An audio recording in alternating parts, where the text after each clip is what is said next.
Hello, everyone. Welcome back to the Survivor Now podcast. The young beach, like I was on Survivor. I don't believe anything he's saying on Survivor. I almost called. It's now time. I'm so excited. Oh no! I do love you, but Oh, it's so wrong. I gotta go. I got something to do. Not as exciting as this. I'll tell you that right now, but. wow, that's quite the intro right there. Look at that. Hello. The Stockwatch Nation, the Stockites, the people of everywhere. This is the Survivor Stockwatch 49 finale. With me is, of course, the Josh Elliott Pickle, the Joshest of Pickles. And then also Troyzan from Survivor World of Game Changers. Babe, Troyzan, how are you doing tonight? I'm doing good. Is it tonight already? I thought it was only the afternoon. It's like raining over here. I'm good. I was actually fixing I chipped my tooth, and I was actually doing a fake. I filled it in with some fake shit. I don't go to the dentist for shit like that. I just buy this no, but if you can buy like real dentist like composite, like I mix it. I put this like etching stuff. It's that tooth that just chipped the top. I'm like, and I refix it. It's like it cost me $20 for the whole kit, and the kit lasts maybe 20, 30 times, as opposed to they go to the dentist, you're like, oh, that's $250 to fix that tooth. I don't know how I chipped it. Anyway, I mean, $20 is way cheaper. That's the survivor. That's the survivor in me though, because if I chip it out of out on the island, you're like, you know what? What can I find to fill that in, bro? Yeah, for a while. That's your MacGyver moment. Every Survivor player, they need the MacGyver moment. Hunter had his. He had a whole episode about being MacGyver. That was yours. Okay. But no, Troyzan, thank you for coming on as well. You've been a friend of the Stockwatch. Yes, I have been a friend of the Stockwatch, because it's the only hour I can do it. Because I always tell Ollie, like, bro, I go to bed like at 7:38 because I wake up at 4 a.m. every day. In the jungle. I do the farmer's hours, and so it's like I could do like an afternoon. Although tomorrow I'm staying up for to watch my Oregon Ducks, baby. There you go. Let's go Ducks. Yeah, I gotta love the Ducks, Miami. But no, how did y'all enjoy the finale?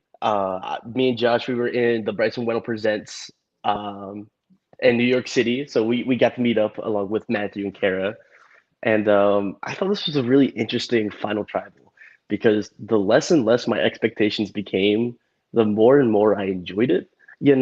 I think Christina had some really cool moments. I think just the final tribal itself was very competitive, and my jaw was on the floor several times. Troyzan, I know you weren't the most optimistic about 49 in the pre-show, but was there anything from the finale that you were like, this is a moment, like this is really good TV, good television? I was more like I haven't watched the last couple of finals, but I know I have. But when did they switch to being like, they switched like this in 34? They changed it, instead of like each person coming up and addressing the jury or whoever they want to. It was like, okay, here's the outwit part, and now here's the the outplay part, and here's the outlast part, and we had these different parts. When did they stop that? Because I like what they do now, where it's like they just give one, they go to each person, and that person can say what they want, and then they're done. Unless I'm sure it's edited, where like somebody probably says something 2 or 3 times, but like I like this format way better, where it's more like they used to do old school, where like one person gets to kind of ask a question to either everybody or say I only have one person to talk to. I like that because then you can kind of like no one can kind of pile on, and in a sense they don't divulge. Like in my season when they changed that, the format, it was almost like. Zeke pretty much said, "I'm voting for you, Sarah," and Ozzy said, "I'm pretty much voting." So it's like we didn't, well, okay, well, do we have a chance to even answer? So it's like I like this format, and there was the moment when, and it's almost like it happens in a lot of final tribals. Where like, do you really know me? Like, do you know my family? Do you know who I am? So that moment where it was like Christina asked Savannah, do you know it? Do you know us? You act like you do, but you don't. And that's a big deal out there, bigger than people think. Because like, you talk about real stuff. It's like, are you fake? Are you really? Is it just a game only, or do you really, know who I am and do you care?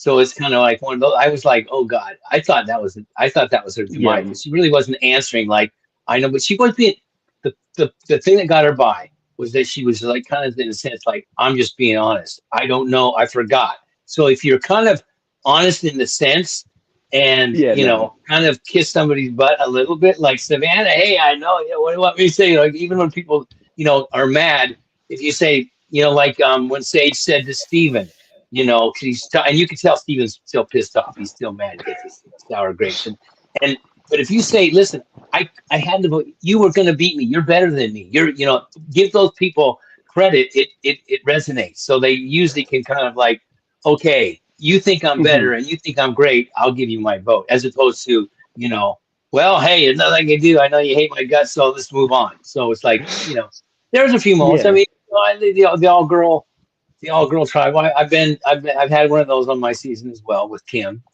Hmm. And Kim got mentioned a couple times because I text her, hey, wow, it's like I heard your name a few times. Look at you, you're not going away. And she goes, I don't think she watched it. So I'm like, what the hell? Yeah, it's that immunity challenge when, man, every time anyone gets close to breaking the record, they have to name drop everyone. It's Yeah, why Chrissy Hosbeck still gets mentioned all the time in Survivor, when I feel like until Survivor 50, she wasn't really that much of a character. But going yeah, back to the Savannah, Daryl left a comment saying that Savannah was a very deserving winner and having to win multiple immunities and being on the bottom and dodging bullets. I agree, and that's why I think the Christina question was so much more important, because it was a very clear weakness to an otherwise really, really good game.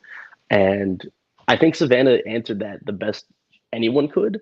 Like you were saying earlier, where she was honest, like, "Hey, I don't know, I forgot," and instead still mentioned something from everyone that was their connection. Like she talked to Alex about how they talk about work all the time, about how Steven has like a brother, Jawan, the oldest of siblings, but not knowing the names. And yeah, Jay says Christina's question was great. I agree. Josh, do you agree as well? What's your take on the whole Christina thing? Because that was the thing I was like really excited to talk about coming into the Stockwatch podcast. So I had a coworker who didn't watch finale live, and she was kind of just skipping through the moments just to get to the end.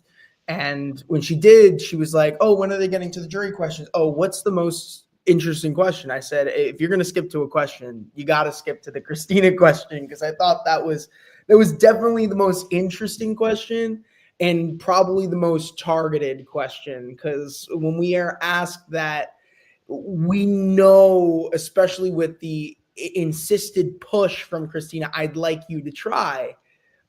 It's showing that you're really trying to put someone in the spotlight, and I do think that admitting to the fault, saying being honest, Mhm. not doing that. yeah. You have to own your game at Final Tribal. You can't. That question's been asked before though on other seasons. I mean, it was Mhm. asked on Game Changers to Brad. Michaela asked kind of Yep. the same question. Who do you know? Do you know anything? And he kind of fumbled it. It's like, yeah, I don't know. I forgot your dog's name. I forgot who I don't, so that's bad. It's hard to make up. But Oh it yeah. just goes to show you that that's kind of a big deal out there. Which to me, that kind of question is more like personal, where it's like it's a personal question. It's more like it's not really a gameplay. It's more of a strategy of what's your social game, because your social game is when you talk about your family and your dog and your religion, your all these stuff that gets edited out. That's why I thought, in a sense, like well, maybe Sophie's got a good. This could be one of those places. Like it could be a tie. Like Sophie, to me, I thought in a sense, went in there, thinking like, if she could convince people like where she started and kind of in a sense like never really was any leadership position, always had to finagle your way. It's harder to finagle your way being on the bottom than people think. So Yep. I would have voted for Sophie, because I think what she does is harder than than what Savannah did. I know winning immunity is tough, but like what Sophie did was just as tough to me. It's tough to stay in a place when you're never in a lead. You never have a position of like even saying this is what we should or shouldn't do, so you don't have a position where, if you're making a big move, well, you're at the bottom, we're to vote your ass out. But if you make you have to make big moves to get yourself, the jury votes to get a good resume. So she's getting a resume, but like it's low on people's totem pole. It's like this challenge thing's always put way more above. I mean, it's tough, but like I think it's equal for me. For those two, they were pretty equal to as far as I was concerned. Yeah, I mean, I like the oscillation too during the final tribal council because except for Sage, I kind of wrote out Sage a long time ago, and I was impressed by Sage's final tribal council, despite I was impressed by Sage in general. I picked Sage from the very first episode. Someone said like, "Who do you?" I said, "Well, you're not seeing her or not. She's not doing." I said, "There's something about this Sage. I don't know what it is, but if you watch the first few episodes, she was kind of like, really not in there." And you're like, "Well, she probably won't get voted." But something told me, my instinct was like, "No, there's something I like about the Sage girl." And sure enough, she kind of like got going every week and more. Like I really started to like her a lot. I like all three of the finalists. I'm not really a Riz God fan. I mean, he's probably a nice guy. I'm just not a fan of him on the show. I don't know why. He kind of like irks me a little bit. Like I just don't know, man. Yeah, it can be a little hard to come by. Something too goofy about him that just throws me off. I don't know. I mean, I know he's sincere and he's emotional about survive, but there was something that just I'm not into somebody calling themselves the myth, the legend, the this, the that. I'm like, bro, you got it. Come on, get it now. I mean, if but Tony when it's says your it, island, you gotta let them know. Yeah, if Tony says it, great. I mean, I just was kind of like, I don't know. That's the difference between old school and new school. That would have been edited out. No one would have said that. And if he did, he had to earn his stripes first. Well, yeah. I mean, you've got to, the man, the myth, the legend. Isn't that what he said to himself? I mean, I know it was goofing around, but I think he's serious. I'm like, bro, you're not that yet. Come on, give me a break. I mean, hopefully you'll get on a season where they play 39 days. Then you can say something. Oh, things are coming out. The whole 2016. He gave me some. I gave him some credit. He DM'd me. I'm like, bro, I give everybody shit. Don't worry. Like, you're probably a nice guy. Just on the show. It's like, I mean, I'm just being honest on the show. I mean, people say they don't like me, so like, okay, whatever. Like I get it. Like, it's like everyone can't love you. So. Yeah, I mean, a little bit of smack. Survivor's a game. A little bit of smack talk, a little bit of shit talk. It's part of it. Brom can do it, say it is. But to me, it's like he took away his Riz godness when he was such a like weasel on that first episode with the puzzle. I'm like, what a you goofy little nerd. Like, what are you going over there? I know it's like there's no cheat, that you can cheat, you can do whatever. But I'm like, you're making yourself like you're all that in a bag of chips, and you're just looking at somebody else's puzzle and you're calling yourself God. Like, give me a break, bro. You're not even close. I don't know. It's just like, I don't know. I found it really interesting too on that point. Like Rizzo 3 times this season looked over at someone's puzzle to try and copy it. So it was like a recurring strategy that Rizzo had. I hope, now that we know Rizzo's on season 50, hopefully in that time between 49 and 50, Rizzo was doing a lot more puzzles because that was definitely the Achilles heel. I mean, granted, okay, if that's the game that you want to play and that's you, I just think there's a little bit of, what's the word? I mean, I know that there's no, you can cheat, you can do whatever you want and survive. There's no rules. I mean, the producers basically, there are no rules. You can't hit somebody, whatever, So, but there's no rules like, something called cheat. Cheating is part of it. So it's like, I guess if that's I'm more of like, play a little more, I don't know. Play a little more fair. Well, like, if I say fair, it's like, well, Survivor isn't fair because it's not, Survivor's a game, but it's not like a game where there's an NFL football game where there's a set of rules and you have to follow them. So it's like, you can throw all the rules out.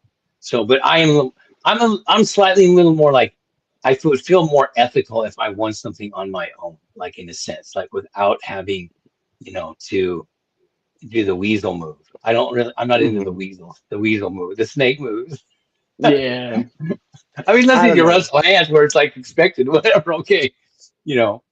I think the joy of Rizgad though is just the fact that he is so polarizing. The fact that more people than ever have been coming back to Survivor and being like, "Who the hell is this Rizgad guy? Like, what is he doing? Why is he on my screen? Can he get voted out already?" And I think you need players to root against, and Well, that's what and the Rizzo thing too, like and Savannah did. with his idol, if you're in a good group, I mean, Hmm. granted, we always see the edit, so we always think like, well, we're not sure who's going home, and nobody really knows. But believe me, we all know who's going home at that tribal council. Pretty much, there's rarely a surprise.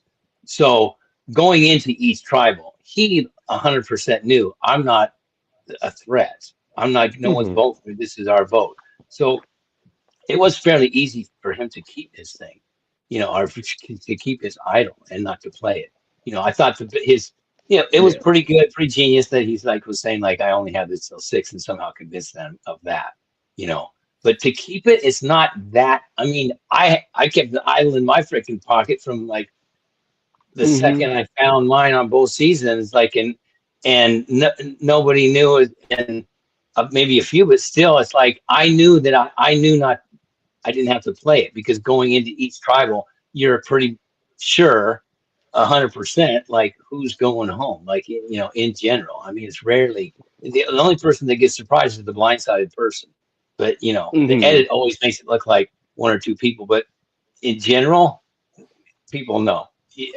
And they're going to act and they'll say different things in tribal and blah blah, and they'll twist things and turn it, and they'll answer the question, but they just answer it randomly. They're not. It's not even the truth. You rarely get a real answer in tribal. It's always bullshit, and people think, oh, Yeah. people watching, well, that must be the truth. It's really not the truth. It's like because that's you're playing the game at tribal. You're lying. It's not the You're edit. lying at tribal to Jeff Probst almost every time. Everybody is right, or a Yeah. degree of yeah. Yeah. But Steven said they always had to change their plans, so the idol played a big part in the game. Yeah, like I think there's such thing as playing the idol without playing the idol. I think being able to hold on to it for a long time is impressive because if it wasn't for you holding on to that idol the first round of the swap and game changers, you would have been Yeah. vulnerable for the advantage getting, the advantage to train, you know. And then there would have been a vote between you and Suri come that final 6 of game Yeah. changers. And that's another wrinkle that who's to say. And so I think those idle holds and stretches can be impressive as well. But Now, Josh, what would have been really impressive if it was a fake idol and he faked everybody mhm, out the entire time and then went to play yeah, it at the 5 and said, and Jeff goes, "This is not a real idol. That's it. What I lost their shit. Like, what? Are you serious? He never even had because like he really, in a sense, he never needed to save himself even up to the end when he played. He wasn't getting voted out. So that could have been a mhm, fake idol, which would have been made it 10 times more like, oh my God, like this thing was yeah. fake the entire time and you faked this out. Like, I Could you I'd be technically annoyed. like let's say Rizzo didn't find the beware advantage with anybody. Could you bring that into Final Tribal and say, oh, it was a fake the entire time. I made a fake to kind of protect myself and it never was a real idol, even though it was a real idol. Could you go into Final Tribal Council and lie about that and try and say, oh, it's a boost to my resume? Like, you is that could, yeah, you can bring anything in Yeah. there. You can bring no like that. So like when I found real idols, I would always save the canvas and that's wrapped in the note. So that way, I thought like if I try to make a fake idol, which in Game Changers there was a fake idol, it just never got shown. Sandra made a fake idol. I have it here at my house still, and I walked around with the fake idol, which looked better than the real idol. Right? She made it like out of like shit off the Hmm. torches and stuff around camp. I'm like, oh, that's amazing. And so I thought, if I have a chance to play this fake idol, I will. And I'm going to wrap it in the real cloth with the real note. So someone read that. I said, listen, here's I'm an idol. This is real. Here, take it. I want you. You can have it. And then they would open it up and they'd read, this is a hidden immunity out. It can be used this, blah, blah, blah. Hmm. So it looks real. And if they're reading the note, then there's no reason not to believe it. So yeah, I mean, you can definitely try to, you know, bring Hmm. anything you want to a final tribal and pull out. Hey, listen, I told you guys the whole time, but this is what. And then you're like, this is on my resume. So I bamboozle all of you for like all this time. Like, you got to give me some credit Hmm. for that. Give it to me. You know, Yeah. it makes it. It's jurors are just finicky. You just never know what they're really thinking and what their vote is based on. Some are Hmm. solely game. Like, just are you the game person? Did you lie and cheat and get your way? I love that. I love it. They treat it like monopoly. Other people like, you lied to my face, man. You told me about your mother and your father, and you're like, oh, what? And they keep that, and they're like, I'm not voting for you. And so it's like Hmm. you just never know until they start asking you questions, and everybody has their own opinion of like what is good and who should win and who shouldn't. It's not based solely on like a No. performance in a game in a sense. You know what I mean? Although they do, some juries put more worth into challenges, like they did this one. Some don't. Like when Yeah. Sandra, and she's like, as long as it wasn't me, and they just she won because people in a sense liked her over other people. And it's just like a little more likability. And some season it's like likability, like Ethan. Everyone loved the guy, and Hmm. so and some seasons like people like a villain, and like so it all depends, and the jury, and then also it depends if the jury person started out with you. If you started on my tribe, it like the initial 6 or whatever, I'm really close to you in those first few days, almost close where I stay close the entire time. So if you're on that final jury, most likely you're probably voting for me because you've seen everything I've done from day one. If you haven't seen what I've done from day one, you only saw maybe when we got to in the merge and then we started playing together. You only saw that. You didn't see it, so Hmm. you don't have any idea that this guy's really that good because I've only seen him playing for 10 days and he's been talking. It's kind of like I got super close with Ty in my second season. You really didn't see it, but it's like real close, probably closer than anybody. So Hmm. but we were only close after the merge, so he didn't see anything. So he's not going to give me his vote because he just didn't see anything. It's like one of those. Like it's hard to guess, honestly. You Oh know. yeah. I mean, Survivor. It's a game where the game is all about the jury itself. Everything else is not real. Strategy doesn't exist. You just have to get the jury's votes. As long as you could do that, you know. But Yeah. going back to the juries too, I think the biggest question on a lot of people's minds after the finale was, what happens if Rizzo makes final tribal council with Sophie and Sage and beats Savannah at the fire making? Does Rizzo win? Does Sophie win? Does Sage win? Because I've been hearing conflicting reports. People have been saying that Sophie wins. Sophie says Sophie will win. Rizzo says that Rizzo's going to win. Everyone is claiming that they're just going to win. So we need the truth. And I think we get the truth from us three right now. Josh, who wins that final three? I think it's Sophie. I mean, I've read up on a lot of reports, and I think there was a quote that Sophie said recently on some of the exit interviews where she said that, and even Steven said it too. Steven said that the jury really didn't like Rizzo's antics, especially with the idol. They didn't respect it, and they thought that he played into it way too much, that there was a use for it, but it kind of got old. And Yeah. they said that if Sophie or Rizzo had beaten Savannah in fire and Savannah wasn't there, it would have been Sophie who would have won the game. Yeah, that's what I Yeah. would have thought that as well. And I think that too, with the antics of Rizzo, it's like people can only take so much being like, "Hey, you're an idiot." Like you're in a sense, you're calling me an idiot because I didn't call you out, I haven't voted you out, and each time he goes up and he actually going to play, then he doesn't play. That starts to irk people. It sticks in their heads. They don't. No one wants to be in a sense told you're stupid, and indirectly that's kind of what he's saying. So I don't see them voting for him. I'm kind of like, Yeah. and Sophie's, I like her story, and the grandma thing would have hit people, and the fact that she won that final immunity, I think that was big. That was a big deal. You Oh know, yeah. even though people don't get to see it, you know, I just think her story, and the fact that she said, "Listen, I was basically in a sense the tribe of one for. I could have, I had to do this and this and that, and I was never ever in a position of leadership. Our first initial tribe got decimated, and then Hmm. I was with just like Alex for a bit, but and then he wasn't even really on with me.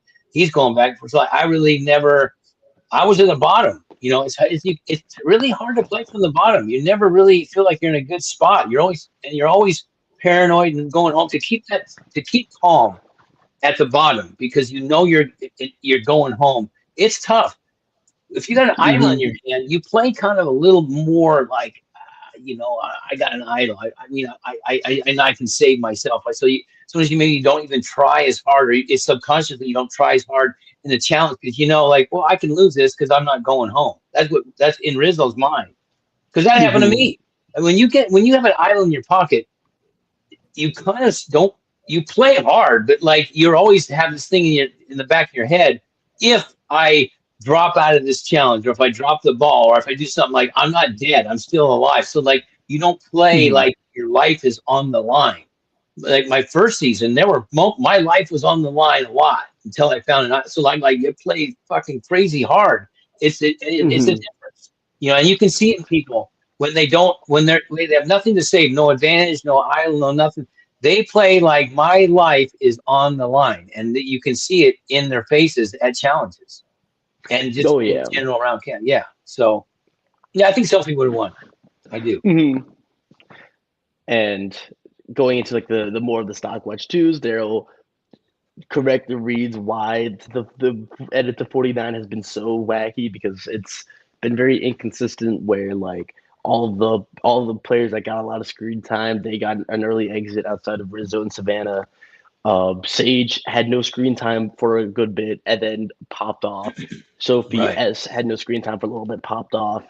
And being able to look at the boot order and knowing how everything fell, it explains why Rizzo got more credit than Blue Soph over a lot of moves, even if Sophie would have beaten Rizzo at that final tribal council as well. Well, I'm kind of like with Rizzo. It's like, okay, if I took away his idol, he wasn't good at challenges. Was he?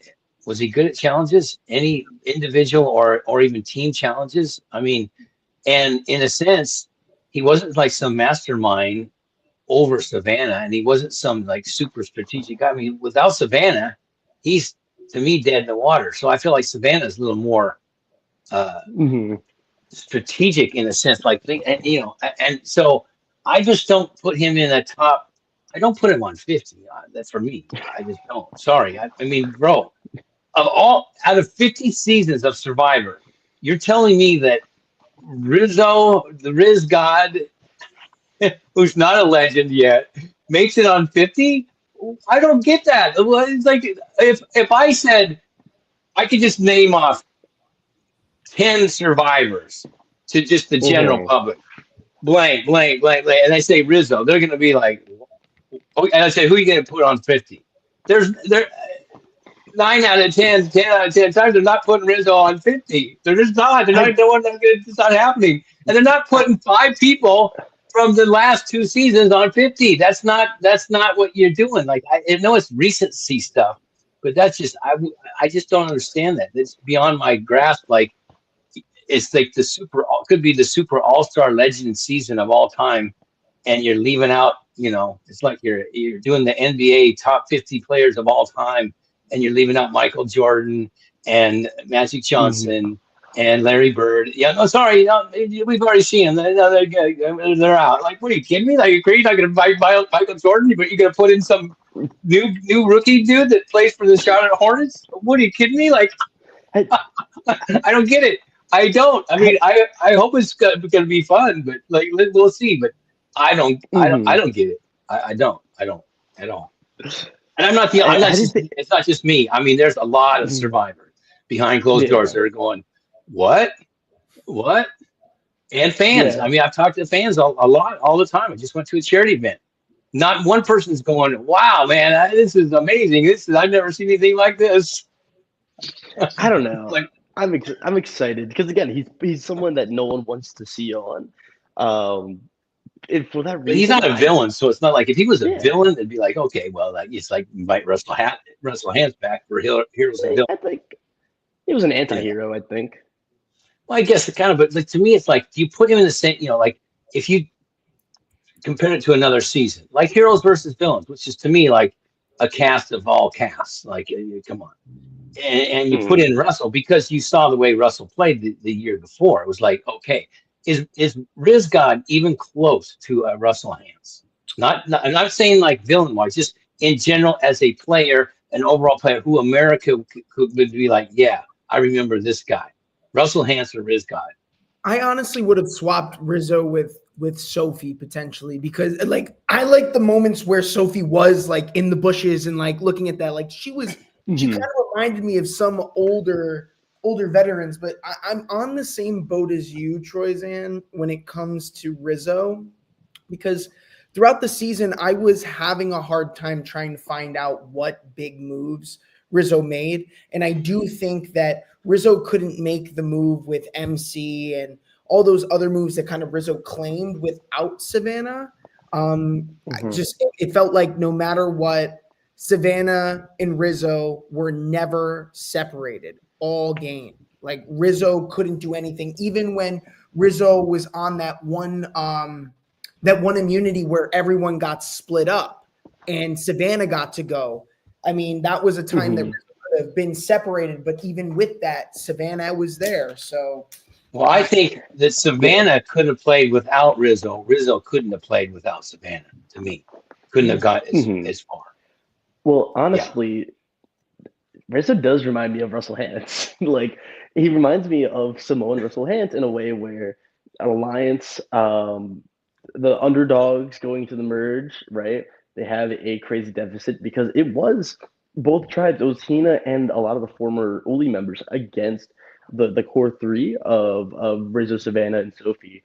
Nate got booted very early. And so they had to play hard as a unit and collectively to get them to the final four, and that's impressive. That is, mantling a majority. As a human, I like Rizzo and I like his emotion about, when he talks about his family and his country and he's a super fan of the show. I get that because I am the same way. I could start crying like he does if I start talking about my family or this or that, so I like him like that. It's just more like, I just feel like, and it's not just Rizzo, it's this new era in general. I think it's like not everybody, but I think the younger generation are really playing up to the camera because they know it's on and they know they're going to get some kind of thing on their social media when it's all said and done. No, old schoolers never played like that. And that's where you can see a difference. It's like they're not singing songs because they know the camera's on and they're going to get some funny thing clip, and then it's going to be on Instagram. We didn't even think about that. So it's like, I think it feels like it doesn't feel organic enough to me at times when people do their confessionals, especially the younger generation in this new era. I just feel like there's a lot of playing up to the camera, not right up to it, but it's like they're aware of this camera and they do things for the camera. Like when they walk in, when they sing for Jeff, they know that they're aware of that. I like to watch Survivor when it's like I'm really watching something that people aren't aware. Like it's a candid show. Like I'm a fly on the wall, because it used to feel like that. Like you're a fly on the wall watching a bunch of people do stuff, and they're not afraid to say stuff. They're not trying to be politically correct. They just say it because that's them. It just comes out, and then everyone's going, "Oh my fucking god! Did you hear what that person just said? Or you see what they just did?" It's like, what a weirdo, or this or that, or she's a bitch, or he's an asshole, or something like. So it's like that part to me is kind of missing, and I feel like in some of Rizzo's, confessionals, it seemed just, jacked up very, not quite so organic. Just like, yeah, I know the camera's there, so I might as well throw in the old, I'm the myth, the god, the legend, whatever he says. Like, it's almost like he rehearsed it that morning so he could say at the confessional, bro, we didn't rehearse shit. I don't know. It's kind of goofy. So. I'll start a war with. I'll start a old school, new school war anytime. No problem. You want the old schoolers to get together with the new schoolers, the new era? No worries. We're ready. We're ready. We're ready. You little. Oh yeah. Well, okay. I don't even want to talk about the Uncle Jeff because Bruce, Bruce is an old school guy like me, and it's like, dude, see that again. Uncle Jeff, that's contrived to me. Like, I know it just came out and Christina kept saying Uncle Jay, but somebody else says Uncle Jeff. it's like they're trying too hard to be funny or quirky or whatever. It's like the editors could have edited that out and you never hear it. I mean, because we start to say stuff all the time before we go on challenges or when you walk in. Jeff might go to each person and ask them a question. Well, the best answer just gets aired. All the 9 other ones don't. So leave that out. You don't need Uncle Jeff. No, I mean, tell me someone that like, oh my God, I love the Uncle Jeff stuff. It's the greatest thing ever. Like, really? No, it's too goofy. It's goof nuts. It's like nut world. Like it's the Jeff Probst Saturday morning fun show. Hey everybody. What the hell? I mean, that's not from me. That came from like Shane. Shane was like, bro, what happened? It's like the Saturday morning fun show with Jeff Probst. That's the fun hour. The Fun Island Hour. Whatever the hell he said. I mean, it's classic. Because that's what it is. It's not really Survivor.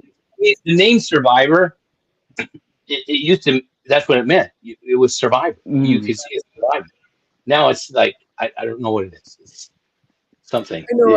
Yeah. I think you make some awesome points because it feels like it's been so long since we've seen a lot of players in the new era play like an old school style of game. Everybody wants to be flashy. Everybody wants to, be out there and have their moment. And like, I mean, I remember watching seasons like Worlds Apart and watching like Rodney lose his like mind for not going on a board on his birthday. Like, my birthday, exactly. Well, and it seemed real. Like when he was speaking and saying that, it felt real. It didn't say like he was playing up to anybody. He's like, and it's the same with when fucking people. One guy's like, I'll piss in the rice. I'll do that. That was real. Like he really meant it.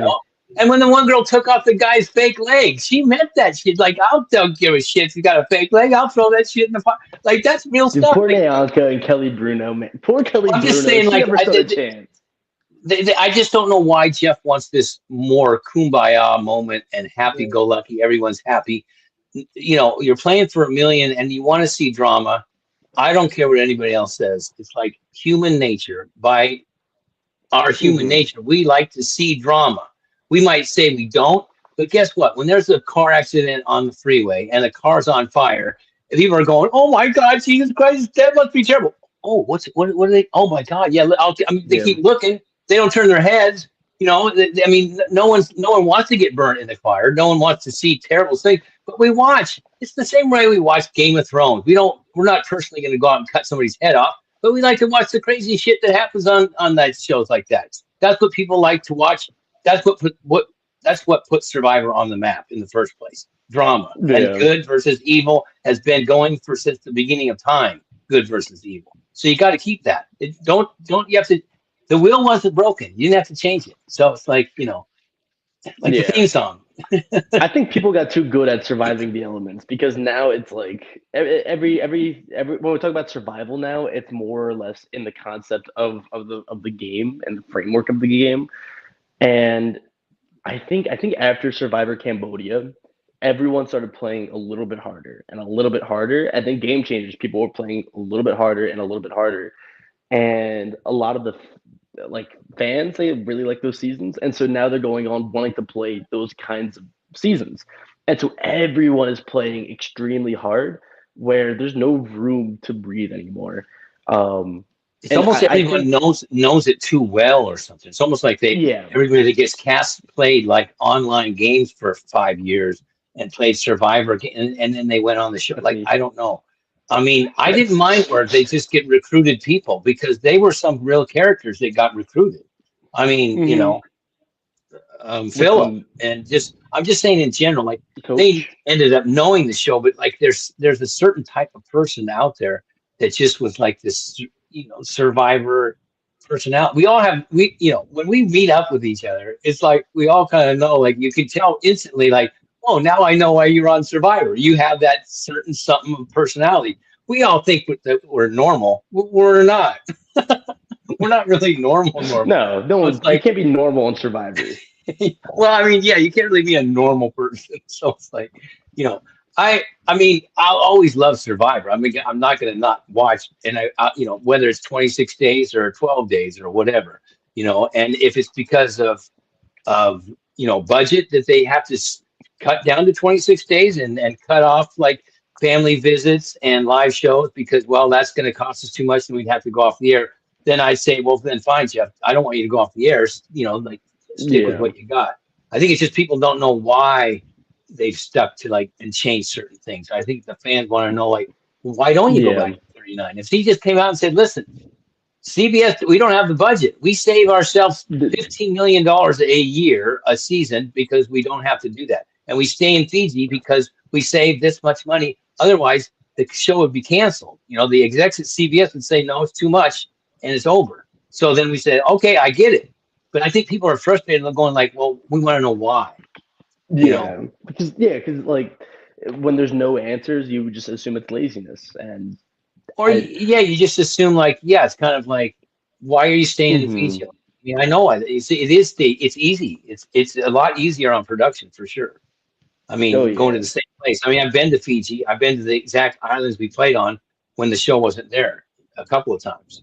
And they have a giant area where all the challenges are go and all this, they have giant box cars full of stuff and the guys on the island. Oh yeah, that's where Survivor stores all their shit.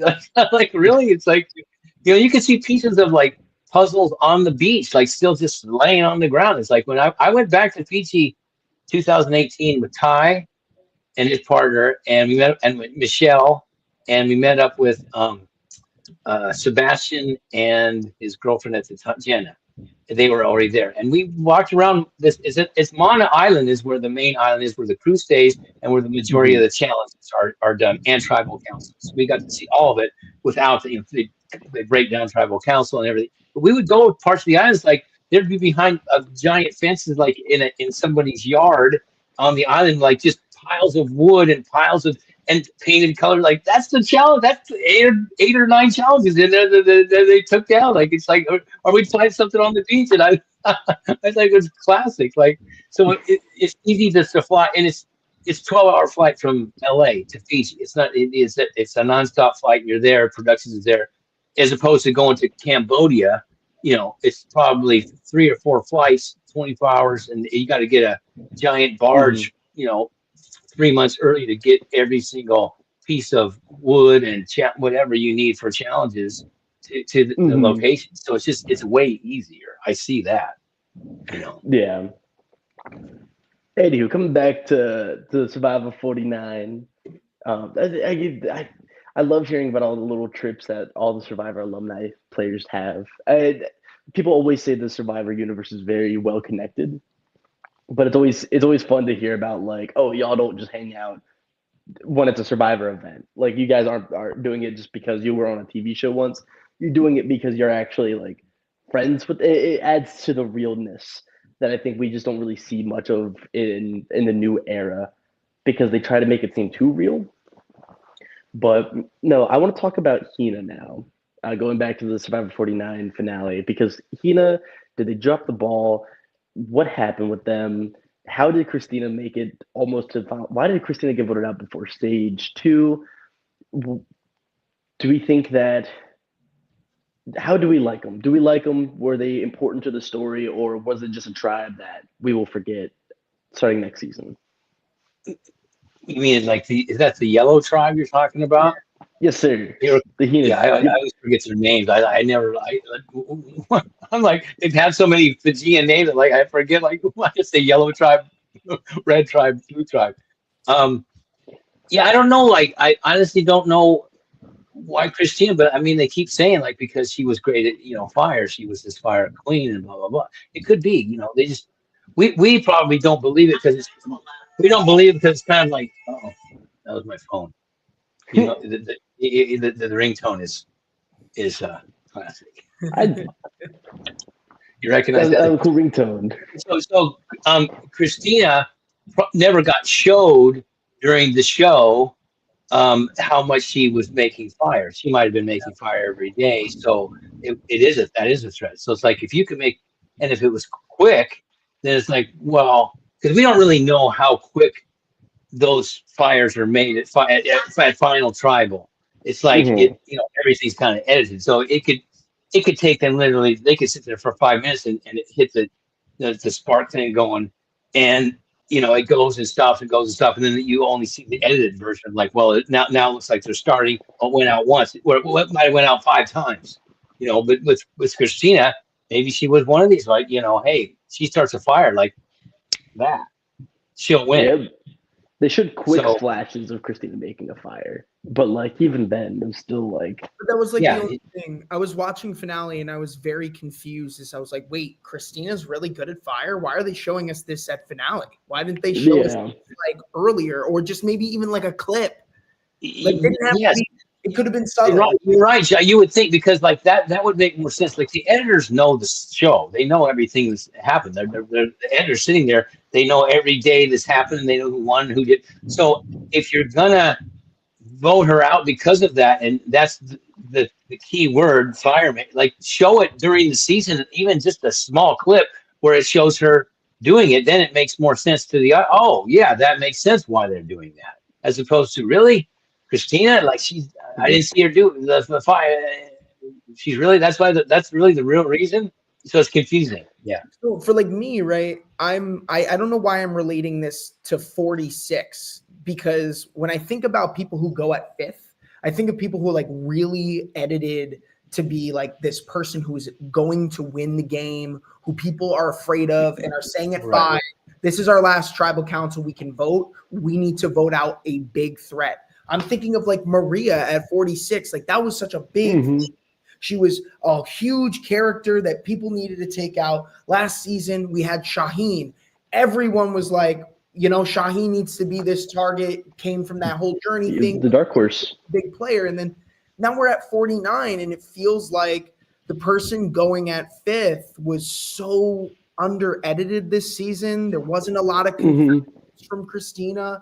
I don't even really think we knew a lot of where Christina's head was at until like maybe final 8, final 9. No, I feel like she was in there only because of like almost the emotional part of like talking about her mom, and then being the person similar to Suri, or like, you can do it, you can get up on this challenge. You know what I mean? That was being compared. I'm sorry, it was being compared to Suri, the same kind of thing, where she's like having difficulty in a challenge or whatever, and she pulled herself up on that one and crawled across the beam. And I mean, it's almost the same thing that happened in Game Changer. So it's like, is that why she was there, this inspirational person like that? I don't know. I mean, yeah, because we didn't get to see a lot of strategy in a sense, right? I feel like even then she could have been edited to be the hero. This could have been the season where like the villains Well, win. she still was a hero, right? Yes, right. Yeah, she was, but I think highlighting her strengths way more than just seeing her every once in a while, that immediately gets overshadowed by everything else going on in the edit. Because not only did like we barely hear from Christina, but whenever the episode aired, Christina would have one confessional saying she has to do this one thing for her game, but then something will happen between her airing that confessional and the tribal council where she changes her vote. And I've always assumed and think that is a general weakness in Survivor. If you are edited to say one thing but do the opposite, that means you're not in control of your own edit. That means that something bad is probably going to happen to you, or you're being set up for an arc. I'm not sure too. I heard Jeff Probst once say something about talking about the editors, and in a sense he kind of said almost like we leave it up to the editors, like to do the little goofy music or to key this and that. I'm like, what? Like the editors? I mean, they don't watch. They're not out there on the island. I mean, they're just seeing the 24 hours of film per day. They're trying to cut it down, and they're responsible for putting together the show. When it's like I would have 2 or 3 producers and Jeff Probst himself sitting over my shoulder. No, this is the guy that did this, and this is what I want you to show. And like, you weren't there, so you're just the editor, and I don't know, you're letting the editor tell the story. I mean, because you're really only telling maybe 1 or 2 stories when there's 12 stories happening. There, honestly, from the beginning, there are 20 stories or 18 stories to start with. Then it's after a couple of days go by, you're still there's still 8-10 people's major stories happening. They're all being filmed. But guess what? You're only seeing one or two. You're being led by this editor the entire season because, and I see it because when I'm watching it myself or asking, friends or family, did you watch? And they say, oh yeah, this and why they do that. I said, well, that's the editor's leading you to believe everything that you see, and that's not really happening because now it's an hour and a half show, but you're seeing 3 days cut down to an hour and a half. So are you seeing everybody's story? No. Not even close. I mean, not even close. So and I'm like, do you really leave it just up to just a couple of editors to tell the story of the season? So like some people get a bigger edit and some people don't, where it's like if it was turned around or Jeff was sitting in there in the editing room going, no, this person did a lot more than you're showing. You need to edit something else in there. You're leaving that out. I don't know. I don't know how it really works, but he said something to that a while back, and I'm like, don't just leave it up to the editor, really? I mean, come on, that's crazy. You need someone who's on site to advocate for the players too, because the editors they're such a you need a couple of producers in the editing room while they're editing, or and the thing is too, it's not like you can't edit as you go. Like if you read the audience and it's like the ratings are down, you can go back in the editing room and edit the next episode any way you want. You got time. It's not like you can't go do it, especially nowadays with the technology. You can go back in there and be like, listen, they don't like Uncle Jeff. Edit that shit out the rest of the season. Just get rid of it. What are you doing? It's editing's easy. I'm a photographer. You can do it. I mean, it's not that hard. They should have you re-edit every season of Survivor. I want to see the Troyzan cut. Oh God, you guys be like, this is the craziest end I've ever seen. I'm having a blast watching it. They're not leaving out one F-bomb. Nope. I want to hear it all. I want to hear people attack each other. I have a question for you, Troyzan, and I'm starting to kind of get the vibe here that I think you'd have an interesting response for this. Do you think that now, in the present day of Survivor, would a second heroes versus villains work? God, well, there's just not that many villains. Well, we got to think about like how heroes versus villains had such an impact on Survivor. I don't think that it would have as much of an impact if they try to redo that now. There aren't villains like we saw. No, there's not villains like the villains that were on Hero Villains. I mean, there's a few like I think Shan would be a good villain from what season was he? 41 or 2? Shan? Yeah, 41. The preacher, the lion preacher. I think she got mad at me for saying that. I think, come on, Shan, I'm just joking around, so you get all pissed off at me. It's Survivor. I know, but there's a few, but there's not as many as But again, you've only got 9 seasons to choose from, so it's like, are there real? Well, Jeff doesn't really like villains. Like he doesn't like a Russell Hantz kind of a guy, But in general, people don't love Russell Hantz. Like, oh my God, they love watching him. It's like they like to watch villains like that when they watch a villain on World Wrestling. Whatever, or an asshole guy that's in a sports, in a football, basketball, baseball. Like there's villains everywhere, but it's like, I don't know if they have enough to have a real villains tribe where it would be like, I still think they could do just a second version of Heroes versus Villains, just go from season 1 all the way through it again, because you'd have plenty, and you could throw in enough from the new era, because there's definitely a lot of heroes in the new era.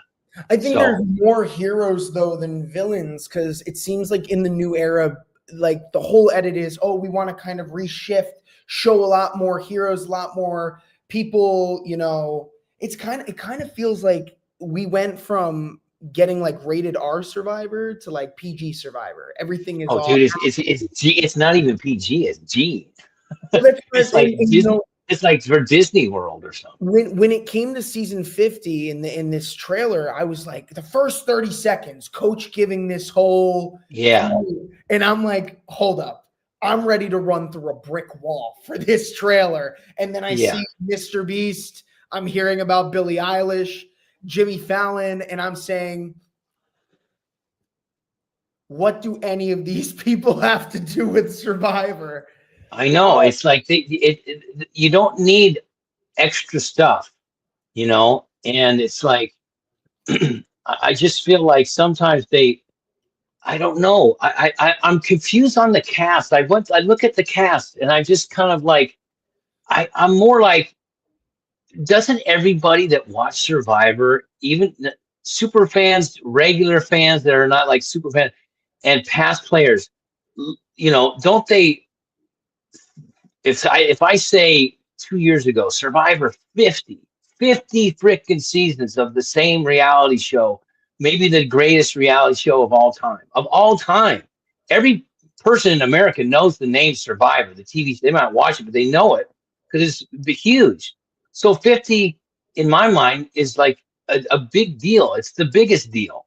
And so if I told you the cast 2 years ago and I just named them off, would you be going, wow, yeah, that's the ticket. That's the he's gonna make it. Like I just am like, I don't know. I just feel like you've got 49 seasons to choose from. Actually, you've got less because if you throw out returner seasons, you got 40 something seasons to choose from. And I've said this on other podcasts. I don't know why. Like I've been doing a lot of podcasts. Like I normally don't like. My energy just must be out in the Survivor world because it's like. So I say this. Like 50 should have been and could have been the biggest. Do I hope it's going to be great? Yes, I do. But sitting here now, before I've watched it, it's like I'm saying they should have done. I almost put something like, Jeff, let me sit down with the CBS executives. You've got to spend money to make money. So you do 50 people, 50 days, and it's awesome. And you get someone from almost every season and no one's unhappy. And then you've got to pick up a few extras. So like 2 people from that season who are outstanding legends, then they play.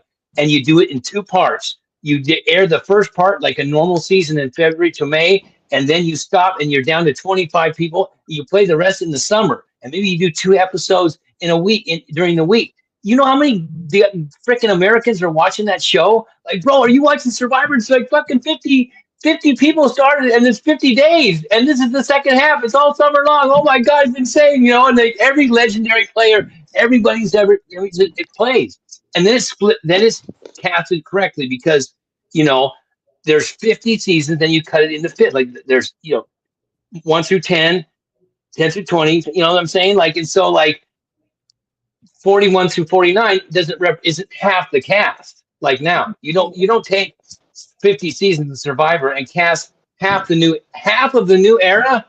Yeah, that's on what 50. It doesn't make any. It's not. 10 seasons is not. It makes no sense. And 5 people from the last 2 seasons just because they're recent. Like, what are you thinking? You could have had this the greatest of all time, like 50 seasons, 50 players, 50 days. Dude? I can see Jeff sitting there with his helicopter, 50 survivors, 50 days, 1 survivor. Like, I mean, crazy. So, yeah. I mean, do I hope it's going to be good? Yeah, it still has a chance. I just think the cast in me, it's weird. It's kind of like all over the place in some weird ways. And I don't know. It's just you kind of ask yourself, like, honestly, okay, I'm not gonna single out anybody, but I'm just there's just names on here, or I go, okay, if I say this name, I mean, in my private circle, if I just say a name, of a new era player, and then I say 10 other players, I'm like, compare that person to these 10. They don't stand up. It's the same with some of these other ones that are the old school players. They don't stand up. Sorry, it's just, what are you doing? I don't get it. Like, it's weird. It's a weird.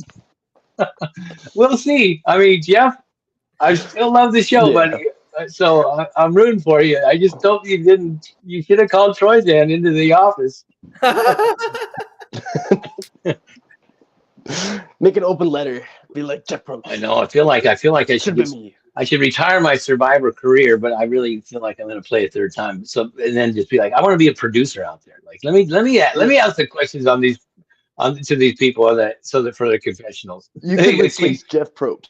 I can see him coming around the corner where it's like, like you do it like a normal confessional, and I'm just sitting there and like, what? You're asking me the questions, Troyzan? I think, yeah, I'm a producer on the show.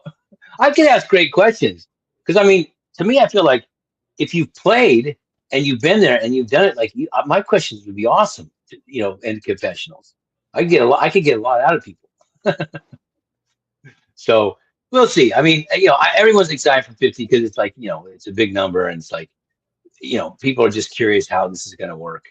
Let me we'll ask see. you this. Is there anybody that you're really excited about for 50?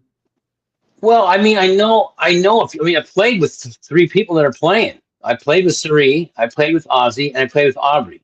And by the way, I beat all of them, in a sense, right? And so, yeah. So, I mean, Aubrey, I was close with for a long, long time, but then she got married, had a baby. But I'm rooting for her. But I told people, like, I met Chrissy a while back, and there was something about her that I liked, and I feel like she kind of got ripped off on her season with the new kind of fire making thing, and with Ben winning. I feel like she kind of got, I don't know, bamboozled a little bit. So I was like, if she won, I wouldn't mind that. I'd be happy. The new school people. I mean, I'm not. I've liked Jonathan a lot. I think he seems like a cool guy, even though he's like Mr. Shell. He's not the typical like, he's like kind of a humble guy. Even though he I calls like Jeff Mr. Jeff. Yeah, I mean, I don't mind that because I feel like that's like almost okay. It's like when Courtney called Jeff Jeffrey a few times in China. Mm-hmm. Jeffrey, I thought that was hilarious. Yeah. So, I mean, I met almost freaking everybody. I mean, Dee's from Miami. I know Dee real well, but I'm never gonna root for a winner to win again. So I'm like, sorry, like you won. Yeah. I want people that haven't won. I like everybody. There's only one person I'm not rooting for at all. Okay. Ooh. And I would not want. I don't want to see him on my screen. Okay, we know. We got it. I mean, Josh, I believe there's something called context clues. Maybe. Yeah, I could put 2 and 2 together here. Yeah, I just don't think that kind of person should be on a family show. That's it. For me, I'm more excited about old school players. I think that when we see this combination between old school, new school, and 50, we're going to look at the old school players seeing the new school kind of strategy as. Well, the person that I think you guys got it mistaken. The person I don't want to see is an old school player. Oh, really? Yeah, he's Yeah. not. I don't mind seeing Rizzo. No, it's not Rizzo. Oh. Yeah, and then after you said, I think I know, but you don't have to say if you don't want to say. Well, I'll say it. I don't have a problem saying it. You guys said shit about me on a podcast. That's like you didn't know me. Ooh. I'm like, what an idiot! Like, bro, you played with me, you spastic. He's just it's one thing to know somebody. It's one thing to play with somebody, and once you get to know them, they're not who you think that they are. And I'm like, and CBS and Jeff Probst and the whole thing about like they're being ethical about this and ethical about that. Well, then you're gonna, if you let a porno star on your show, I don't want that. If I'm a parent, I don't want to answer the question of what's this guy doing on my TV set. I'm sorry, each to his own. That's just my own opinion. I don't want the person on. My respect went out the door when I played with him and the stuff he said on private stuff, different stuff, just in general. I've no use for it. That's it. Right. Hey, if you win, good. If you win, good on you. Will I shake your hand? Will I shake your hand? Maybe I might maybe fist bump. I just don't want to see. I don't want to see. I don't want to see him on my screen. That's it. Yeah. I know other people do, but whatever.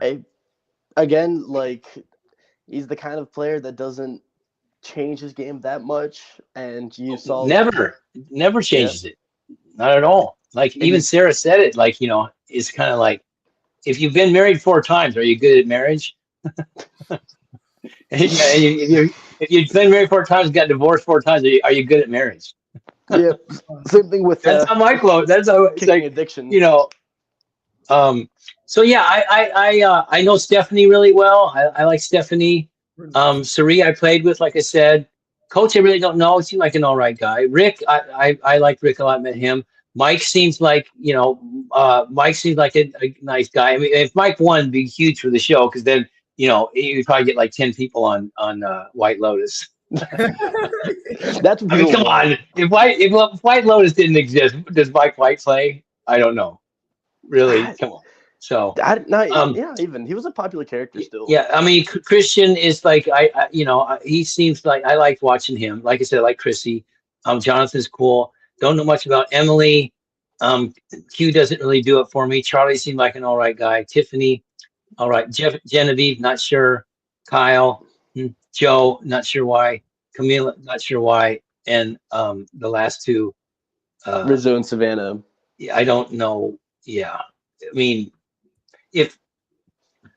I don't know. It's just I just feel like did they play and was that season that good to put someone on the Survivor 50 season? Matt had a good point at the Bryson Wendell Presents though. He said, for the 50th season of the show, wouldn't you want someone from the first season and the most recent season to battle together? Because I think having Rizzo. Okay, well that part makes sense. Well, I'm not sure if Jenna is the representative of Survivor first season, though.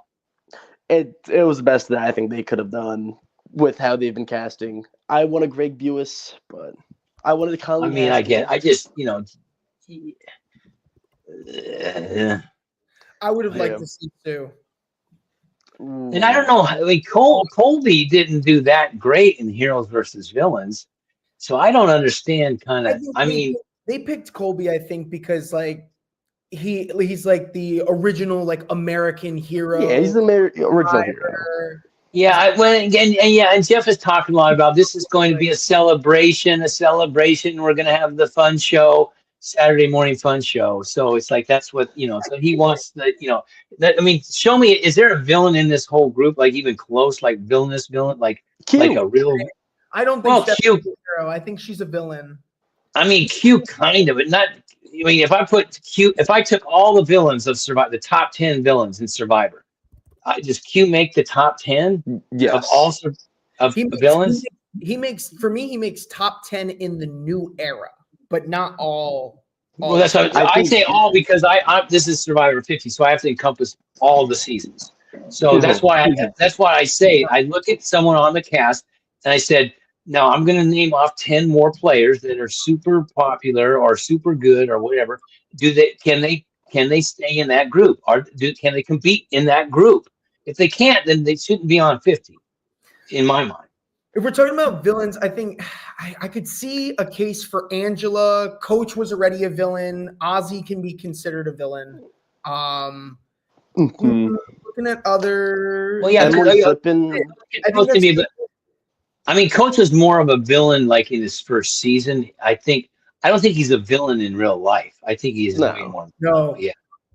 For me, I always watch Survivor as the person that, I mean, you might have a different opinion than me, but I see that when you go out there, people mainly try to put out a character nowadays. So I don't try to look at, the person that's out there on the island. That's not who they are. I separate, the personal from the game. That is the game version. That is the character that they are bringing to the show, the moves that they're making, Well, don't get it too wrong because it is a character, but that character is a part of you. You just never show it in your real life.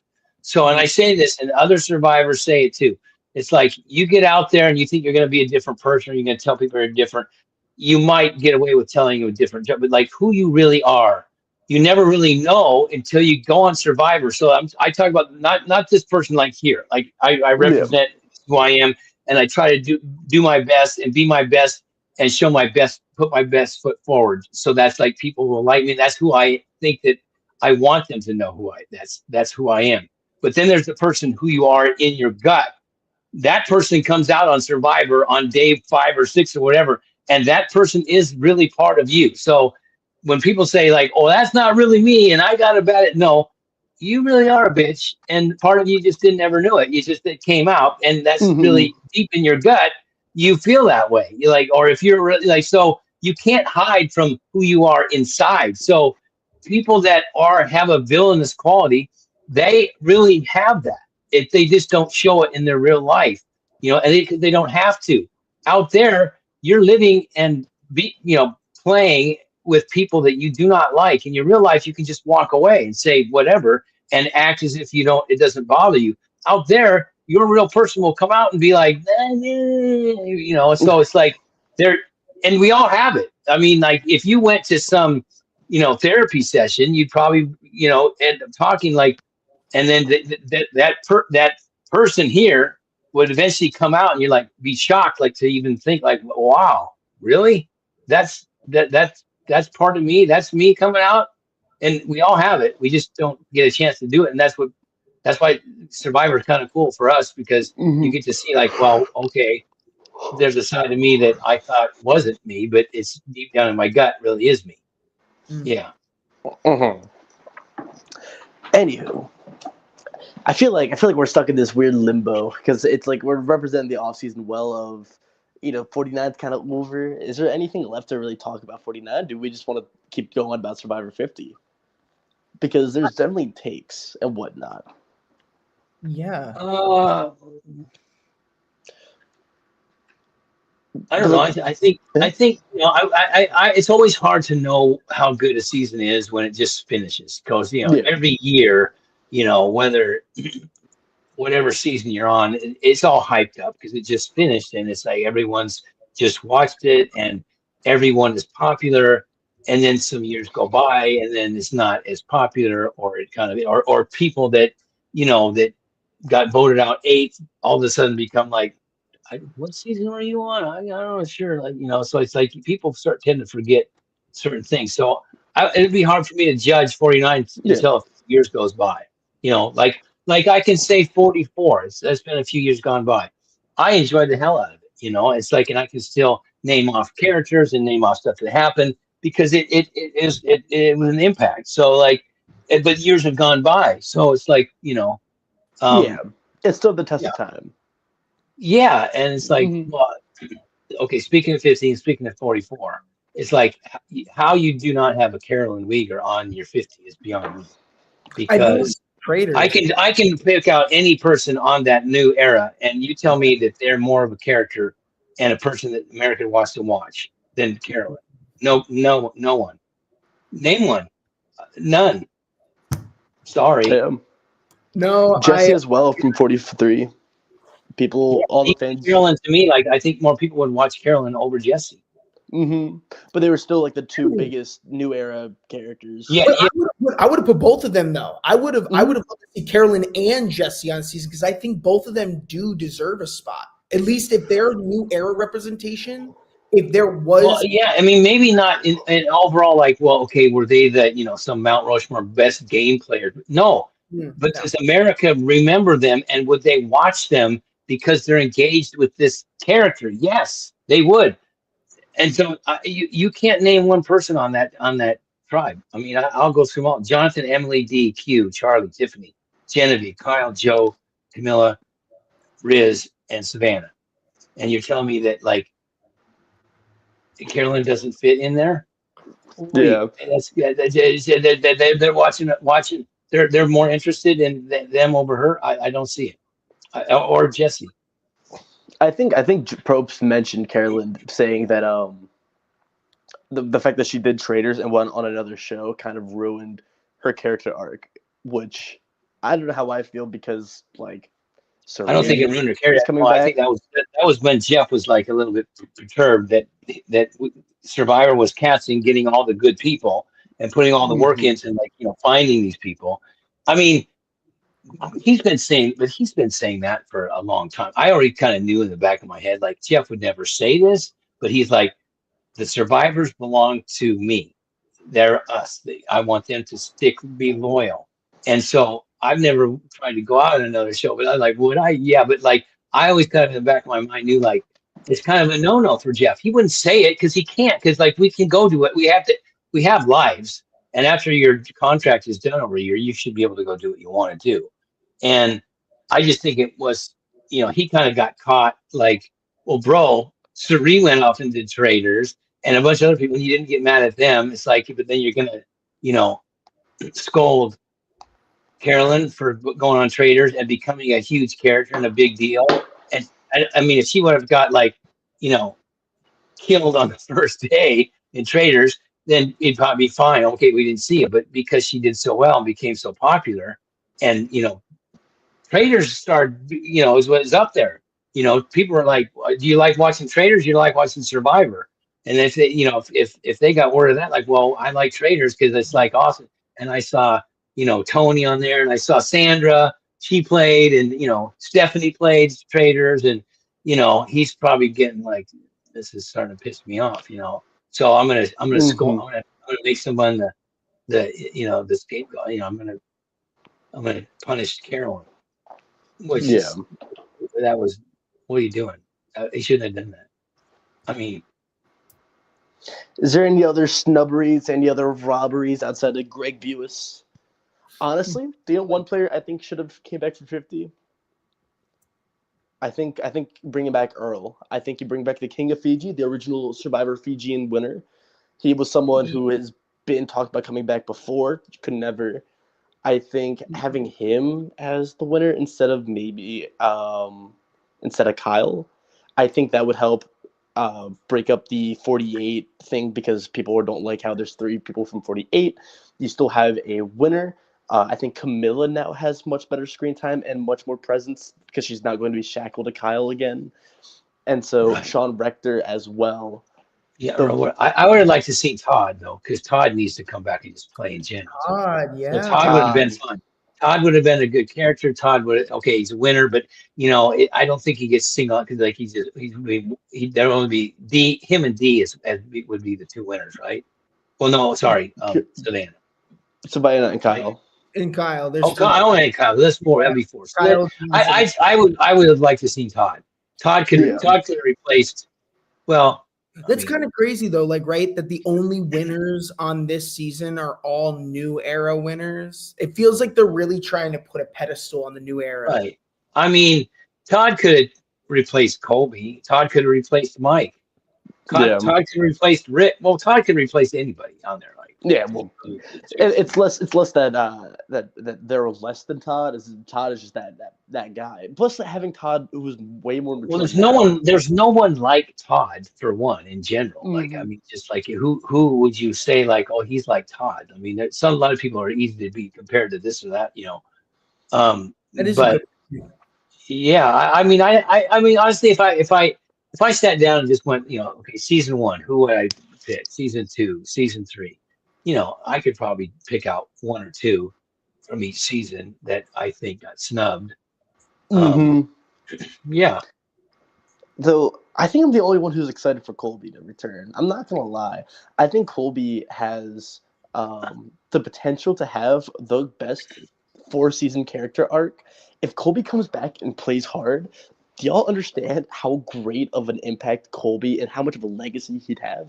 Well, I wouldn't mind seeing him do good. I wouldn't mind seeing, he's an old dude now. Like I say, like, oh, here comes old Colby. He's a rough old cowboy. Oh, my knees are giving out. Whatever the hell. I mean, I'm curious to see how he's going to actually play, because is he going to be strategy guy now? Because he's what? I mean, shit, he hasn't played since Survivor 20, right? So, I mean, he's not a young buck anymore like he was in his first season. So, I'm curious. He'll be fun to watch just because of that. Jenna. I mean, I haven't seen her in forever. She'll be interesting. Well, I mean, all the old schools, because like they haven't played in a while. So, I mean, it's like 10 seasons at least, right? Or, well, who's the most recent from the old school? Mike? Yeah. Or Rick? Or Christian? No, not Christian. It'll be Rick. No, it would be Rick. Rick played 38. Rick played 38. So David Goliath was what? 30. 37 was Dave versus Goliath. I'm just surprised. I am surprised though. you pick 3 people from David and Goliath. I don't know. Do you really? Yeah. No, I don't know. I think that was fair. David You versus do? Goliath. That was like a very, very, very, very popular season when it came out. Yeah, no, it was. Yeah. And so, I mean, I don't mind. I don't mind those 3. I mean, they're all. I mean, I've met them. They seem they're cool. Yeah. mhm.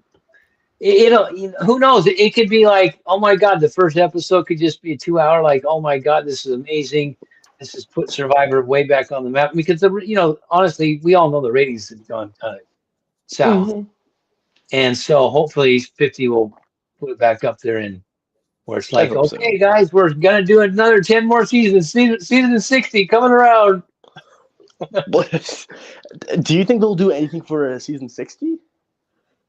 Oh yeah, of course they would. But it's like, they got plenty of like to me, it's like if this is a popular season, they're gonna start thinking more about like, okay, we got to do some returner stuff. We got to do either some legendary thing or some, or let's pick let's do the season of 0 vote finalists. Yeah.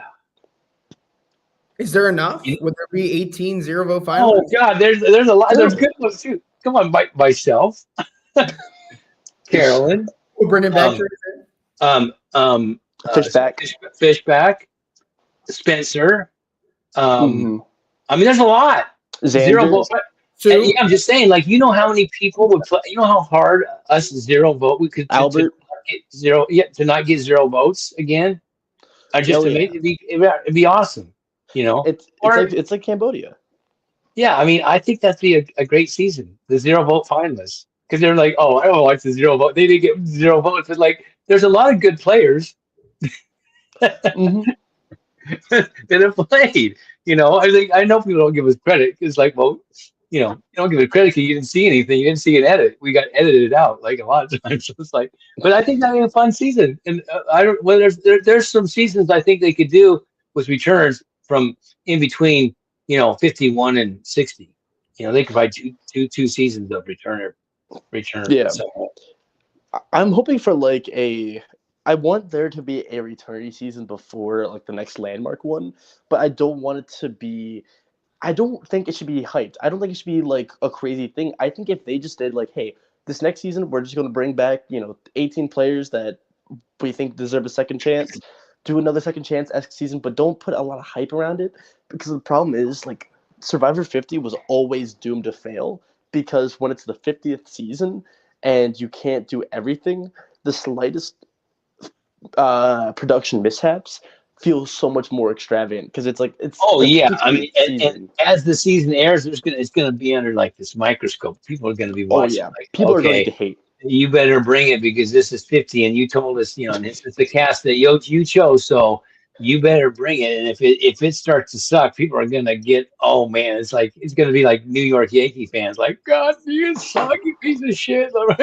So, I mean, Survivor fans are passionate. They want their show to do well, and if it doesn't, it's like they get, because I mean, even us players, and especially super fans and guys like yourself do podcasts, you want the show to do well because you really love it. It's like your kid, you don't want it to fail because you don't want it to go off the air. So we invested, like, we want it to be good. It's like, so when it's not, that's why people get like pissed off, like, don't do that. That's my kid. That's my show. Don't screw it up. Like, It's my baby boy. yeah, like when they took off the theme song for a couple of years. Like, what are you doing? Are you crazy? Don't take off the theme song. Like, At least it's part of the back. show.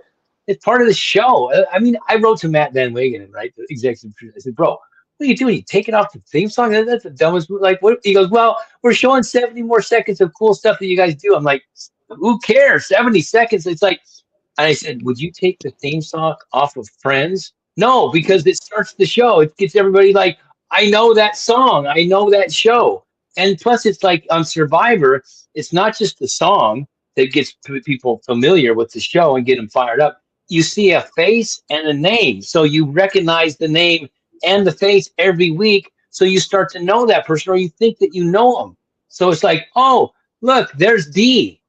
Oh, and then the next week, there's Dee again. I think I know her, and I'm getting close to her, and I feel like I want to watch her. If I don't see that every week, I don't hear it. It's like, it just starts the show. It's like, oh yeah, the Asian guy, or the guy with glasses, or the chick that's got weird hair. You don't even know their name for like 3 or 4 episodes in.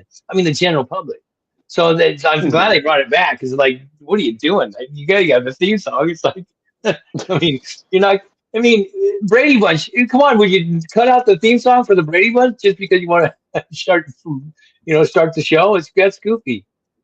I will say this regarding 50. The one thing that really kind of shocked me that I assumed was that the logo for 50 was a placeholder. I am not a fan of this season 50 logo. It looks. Oh yeah. It does not look good. It's basically Survivor Borneo with a 50 on there. But naming it in, I honestly thought in the hands of the fans. I'm like, I agree. It's too many words. First of all, it's too many words, because it's like, it should have just been Survivor 50. Maybe one other word. I don't know. Legends. It's not Legends. Sorry, they can't use it. Forget the in the hands of the fans. Do the vote. Let the fans decide what you want for this season, but don't call it in the hands of the fans. Well, it's not. And the thing is, too, let's just face it. It's not in the hands of the fans. I mean, they didn't give us like, we're going to vote on the tribe colors. Oh, gee, wow, that's a big deal. Like, I mean, come on, no one. It's like that's not really in my hands. It's like in the hands of the fans is something like where we really do have a hand in it, but we really don't, because the choices. Yeah, it's like the second chance vote. That vote wasn't really from just the fans. Sorry, CBS isn't going to just roll the dice and go, America, pick our cast, and we're gonna. If the cast sucks, then we'll go off the air because we suck. No, we're not doing that. We'll act as if it's a vote, but it's not really a vote. Didn't they do that for Second Chance? They did. That's what I'm saying. Yeah, I was on. Yeah. It wasn't just the vote of Americans. Plus, the way that people had to vote wasn't the way that you normally vote. If I go vote for a president, it's my vote. I don't have to vote for anybody. I can vote one click, right? It's like, but Survivor, the way they had it, it's like there's 9 candidates, and if someone wanted to vote for me, they'd have to vote for 9 other guys, or your vote doesn't count. You'd click, like, say you check my name and you hit vote. It's like, no, you have to pick 8 more people, otherwise your vote doesn't count. Well, that doesn't work in voting. It's like if my friends and family just want to vote for me, they don't need to vote for anybody else. So that's not really like the way a vote. It's not a fair vote. It's kind of like, at the time, I mean, I'm going to sound like forced sport because I didn't make it, but this is the truth. I had, a lot of girls that I'm a photographer, so I had like Sports Illustrated swimsuit model, like Chrissy Teigen, 6 million followers. She puts out a tweet, go vote for my friend Troyzan. Here's the link, go. So say 500,000 of her fans vote for me, or 1 million. They should just be voting for me. So I should have 1 million votes from her fans. But because they can't, they have to click Andrew Savage and Terry Dietz and everybody else. So they're all getting my votes in a sense. So before her fans voted, say I had 500,000 votes and Savage had 500,000. Now I should have 1,500,000 and he should have 500,000. I should be ahead of him from my. You trying to get 500,000 to 1 million votes. You're actually adding 500,000 to 1 million votes for 9. They're getting my votes as well because they have to vote. So like, I should get my people's votes and you shouldn't. So I should be ahead. So I remember calling Lynn Spillman the cat. I go, this is bullshit. This is what this whole thing is like a goofy. Like, and she goes, well, you're the only one who's kind of like figured that out. I go, yeah. Guess what? I'm not coming out to LA. I'm not going to that final. I'm not sitting in that audience. Because Jeff said something like, oh, it's going to be great. It's going to be drama. The people don't make it. It's like, well, guess what? America doesn't like you. And I'm like, when I heard that from Jeff, seems cruel. I wasn't. And I'm like going like, okay, asshole. Like, you really want drama? I said, I'll sit in that audience. Then I'll stand up and I'll just be like, this is all bullshit. You're full of shit. And you even said it too. You're like, look, like, what are we doing here? Well, I was kind of like, no, but I took the high road. I'm like, don't do that because you might screw yourself out of everything. So like when he came to me, I just was smiling And he's like, "Yay, well, sorry this time you didn't make it. You said this is my island, blah blah blah blah." But he did say something that kind of led me to believe I would play because he's like, "It doesn't mean you won't play again," and he didn't say that to everybody. So kind of like, and the next year I played, so it was kind of like one of those. Yeah. So, if I had a choice, yeah. So it's like you kind of, you never want to, again, do I talk crap sometimes about Survivor, what they do? Yeah. But do I really like say it in a mean way? Like, no, I think it's like, I'm not being like, this show sucks, blah, blah. I'll always love Survivor. I just like throwing in my 2 cents and giving people like, okay, listen, this is my opinion. It's just an opinion. I still smile when I give people shit. I know you're not in a boat alone here, because there seems to be a lot of people that are a little bit confused about what the plan is for 50. And I don't think we're fully going to see that picture, obviously, until, the show airs. For me, I would love to have Survivor stick to its roots, right? We don't need any other influences coming into the game, like celebrities. It feels That's very not part of it. Island of the Idols. It feels very much like Island of the Idols, trying to bring in people or figures that don't have an impact on the game, but provide an opportunity. Now, what I thought was, this could potentially be like an Island of the Idol situation. You go on a journey, you have an opportunity to do something, and whoever comes is able to provide some sort of advantage. But yeah, I wouldn't mind that. Like, say for example, Jeff's out there and he's like, okay, and we're playing not for just immunity, we're playing for reward, and the reward is you're in a helicopter and you're flying, and Billie Eilish is on the sand, guitar in hand. I'm like, what? So okay, I could see that happening. Like, where it's like, did you watch Survivor last night? They freaking landed, and Billie Eilish was on the island, and she's like singing a fucking song for him as part of the reward. So I could see that, because that doesn't really take away. It's part of a reward. It doesn't take away from the show so much. Where it's like, but it's more like, oh my God, someone like Billie Eilish. But you got to do it like that. It's got to be somebody like, and I like Angelina Jolie is a big fan of Survivor. If you had her on the show somehow, it'd be huge. So it's like, those kind of things I could see where, yeah, if they put it in the show, or like, when Cochran showed up on the ship, and he gets to help out Debbie, like that kind of thing. Like if someone gets a reward in it, but like the Beast guy, all of America doesn't know that guy. So it's like, he's not like an A-list guy. I mean, Jimmy Fallon, yeah, everybody knows him. That'd be a big deal. Angelina Jolie, Billie Eilish, I mean, even saw like, who's this actress?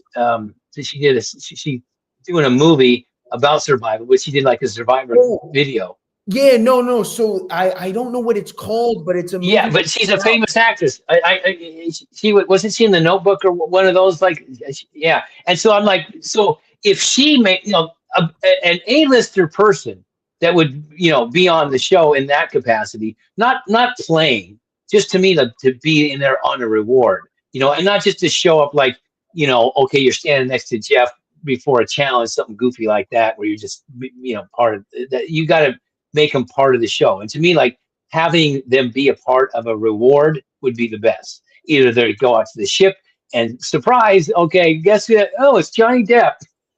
What? I mean, people lose their shit, honestly. I watched the trailer breakdown, and I saw that Zach Brown, the musician who was walking onto the beach, I'm not sure if people saw, but he was carrying like a big fish. It was massive. So I don't know if like you got to cut open the fish, there's an idol in there or something, because whenever you're gifted something, you should probably check it, even if it's cans or a new bag of rice. I hope they don't. Sorry about that, y'all. My internet's been very dying. It still is. We were talking about like, if they had like a reward on 50 where it's like, Billie Eilish is on the island, waiting there, with a guitar and sings a song while they eat, like that would be amazing. Like I could see a celebrity in that capacity on a reward, as opposed to just, playing. I can't see a celebrity playing along with it, because like, that's just be too much of a target. I think at some point it would be like, come on, Brad Pitt shows up and he's part of your tribe. I mean, I'm sure people like, I just want to keep him around just because I just want to keep him around just to talk to the guy the whole time. They come on and say, Jimmy Fallon is going to be joining your tribe for this round, and he'll cast the vote. Yep. And Well, I mean, then it doesn't. Then to me, it doesn't, because it doesn't. It's not Survivor anymore. It becomes like too kind of gimmicky, and that's where like I feel like it's kind of got that way a little bit, where it's like too many advantages, too many idols, too many. There's just too much stuff. You don't need all that stuff. The show was always relied on the cast, and the cast moved the show. There's plenty of reality shows, there's plenty of adventure shows out there, but the reason why Survivor is Survivor is because of the cast. It's not because of the challenges, it's not because of this or that. It's like the cast over the years brought the show. Without us, there's no show. I mean, I'm not saying that in a conceited way. I'm just saying, like, that's why people watch, because we were different. There's, like I said, there's plenty of shows that show outdoor survival stuff, or there's reality shows. But the reason why Survivor got so big is because of the cast. Yep, So you didn't need any kind of gimmicks. You didn't need extra idols, or you didn't need to go on a journey to find something or roll the die or do this. And I talked to somebody that was close to Survivor, like big up, and they said, listen, when the crew and the production and Jeff don't trust the cast, they come up with extra stuff,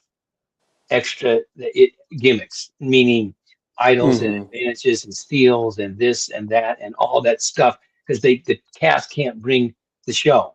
They just so they bring in extra stuff to keep the audience interested, and that made sense to me. Yeah, but I don't know. I like to be optimistic, because there is a lot of backlash that's been going on with Survivor 50. Obviously, not a lot of people are happy, and so I'm not saying 50 is going to be like a gimmicky. I just hope I hope it isn't. I hope they don't have tons of, where you have to really list 5 things going on. Where remember there was a couple of seasons when they list, like, they put the guy's name up and like, he has an island, he's got this, and he's got that, like, just so you can keep track. It gets rough. That tells me, like, there's too many things. It's like you shouldn't have to listen. We should just automatically know. There's one idol out there, and this person's got it, and there's one advantage in this person, and that's it. We don't need. We just let's watch someone's social skills and their gameplay. Yeah, but no, it's each show feels the need to evolve. Nothing feels timeless anymore. If you want to watch a game that never changes, there's baseball. But yeah, well, no, I agree. The show does have to change at some point. And I always say this, as much as people might complain, or I might say I don't like this or that, but whatever they're doing, they must be doing right, because it's still on the air. That's the bottom line. I always say. So maybe I'm completely wrong on everything that I think that they need to change or not change, but somebody or some group of people knows what they're doing, because it's still on the air. Yeah. Anywho, right. I can never get away with that wearing a hat like that. Thank you. So I've been staying in for a little bit. I've been hanging out with some people, and so this was a gift. I love it a lot. I wore it at the finale party last night. Wasn't there a cartoon, the guy that used to wear way back in the day? The backyard again. Yep. Yeah. I was like, the propeller hat. I remember that. I was told to apply with the propeller hat, and I would get casted. So no, that's too good. They'd look at you and go, "Dude, you're trying too hard." Yeah, that's what I figured. But I mean, unless that was really you, like you wore goofy hats every day of your life. Well, they'd probably go, that's a little. I'm gonna be wearing this one every day. They'd be like, this guy's trying too hard. That's what I was figuring. But yeah, I'm glad Survivor put a season in our hands, guys. Don't we feel like we created Survivor 50? It's not really in our hands. I mean, what's some of the things that we voted on? You voted on the colors of the buffs, which to me has nothing to do with anything that's going to make the show one way or the other. What was the other some of the things we had to vote Here, on? I'm looking up the results. I mean, some stuff was obvious. Like Alright. you want to bring back like a family visits. I'm like, duh. Everybody and their mom wants that back. Like you don't have. That's not even a question. What's the point of asking? Here are all the things that have won the poll results for Survivor 50. There were tribe colors. We saw what the colors were. 52% voted for castaways to be given rice. 84 voted for the final four to be a vote instead of fire making. 84 voted for the reveal to be live. It seems that they voted for a tribe to earn camp supplies. They said one hidden immunity idol per tribe and an additional idol at the merge. Said that advantages should be rehidden, but only if they are eliminated without being used. I think most of that's kind of almost obvious. Like you almost knew that the answers before they revealed them. Because most people had been talking about that. So it's almost like they listened to like, the audience and like, well, we knew it's like, okay, they're going to get rice. And we knew it was going to be like, only if you, like the obvious, it's like they said, and we're bringing the theme song back. Yes or no? I mean, who's saying no? Exactly. Yeah. A 0.5%? I don't know. 99. Will, can you fact check this? I heard that season 50 was 26 days, but the fans voted for it to be 39 days long. So they actually put that as a vote. So they must have been. So they were thinking about it at least. And we don't know the prize money either. Honestly, if season 50, I think this is potential, and it goes back to what I said before. Mr. Beast is a YouTuber who literally gives away money for doing things. I really thought that he would come in and say, "You guys are legends, or you guys have earned your spot in a returnee season. I'm willing to give $100,000 to somebody who walks. Is your Survivor legacy worth the money? Are you here to win Survivor? Yeah. Or are you here for the money?" Yeah, like day one. Say it on day one. Can you imagine it? He just comes out, it's like, and everyone's standing there ready to play. They're all jacked up.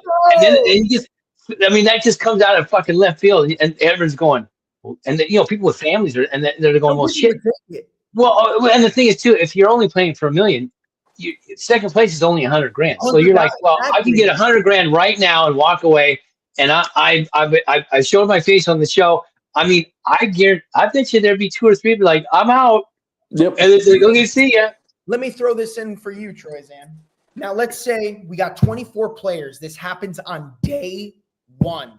Or let's say like they earn their camp supplies. They do the initial challenge on the beach, Right. pruning. And then they say, okay, now we're going to take one person from each tribe to go on a journey. They go on it. Mr. Beast offers the money. If everyone takes it, what if there's more than one person who takes the money, they have to do a challenge. The winner gets the money and potentially gets to stay in the game. Anyone else who plays is out. Goodbye. Yes. And they go back to camp and they're like, why are there only 2 players? And they're like, oh. You roll the dice. See, that's to me, that's pressure. That's stuff that like people would be like, oh my God, like you're really gonna do this. Because I like stuff where it's like you're put to a ultimate test. Like and that would be the ultimate test. The guy comes out, he's got a check in his hand, $100,000, and it's like, who wants to you're out. And Daryl said, the first person wins the challenge, gets the money and out. What if it was like, or we just say it in front of 24 players, who wants the money? Anybody who comes up and plays can earn their spot. But if they lose the challenge, they're out of the game. Are you willing to compete for 100,000 or do you want to compete? See, they can do little things like that in the entire game. They could be like, oh, guess what? Last week was $100,000. Here's $250. Who wants to play for $250? Now you can play. You lose, you're gone out from of the game. But the winner, and maybe that's and maybe that's the way they eliminate people quick because it's 24 people, and say it's only a 26 day. They got to get rid of people quick. Now I'm hoping it's 39 and I honestly think they need to jack up the price. I mean, $1 million in the year 2000 was a good chunk. $1 million 25 years later is like, come on, man. There's inflation. I mean, it's like I said, 50 days, 50 players, $5 million. There's all fives. There you go. Come on. I mean, who's not? I mean, who's not playing crazy, insane hard for $5 million? I do believe Mike White probably. Well, yeah. have the But Mike was smiling like, he's just like, hey, man, it's all good for the show, man. White Lotus is going to be major. I mean, everyone's watching White Lotus anyway. And so now the fact that he's on the Survivor, and they're going to watch it more. And I guarantee he'll probably have one or two people from this season on his show. Why not? Angelina's already been on it. Christian, I think. There's been a couple. And then who was the guy? I want to say Ben Reed. That's way back when. No. Who was the kid? He played a bartender in the show the first season of White Lotus. But he was on White Lotus. That was Alex. Alex. Yeah, Alex. Yeah. Alex. He was on. And then Angelina was with her blonde-haired friend. That was on her season. Angela and I forget the girl. Was she going out with Alex? And they were like, they had actually speaking. They had a couple lines. They lounging on the lounge chairs on the beach. Alec had the best role though. He had by far the most screen time. Yes, he did. Yeah, because I'm like, I look because I remember seeing him. Like, I don't recognize that guy. So yeah. So I mean, yeah, if Survivor 50 comes up with stuff like that, where it's like the oh my god, then it'd be exciting because it's like, dude, the guy just rolled the dice for $100,000 and he's gone on day one. He's invaded Ponderosa out. He's like, it's crazy, but it could happen because, I mean, it's not that big of it. It's not that odd that someone goes out on day one. That's Rupert, day one of Blood versus Water, gone. Yeah. So that can happen, And then the other girl, there was another season where. Who was the lady? She's like a scout leader? She was singing a song. Scout. Pearl Islands, right? Lil, and she went on day one, right? Mm-hmm. She went early and then came back. Or before didn't she go before they even started playing? I think. You're thinking of Wanda from Palau. Wanda, yeah, she went before they even started, right? So I'm saying, like, it could be that, like, you're on the stand, you haven't even played an hour, and then you're gonna roll the dice, and then you can be gone. Which could work because they need to get rid of people. They can't. It's gonna be confusing if they have a lot of people on the island after day 2 and 3 and 4, because then they're gonna have to show. They won't need to show everybody, and it's gonna get us all confused. Like it happened on Game Changers.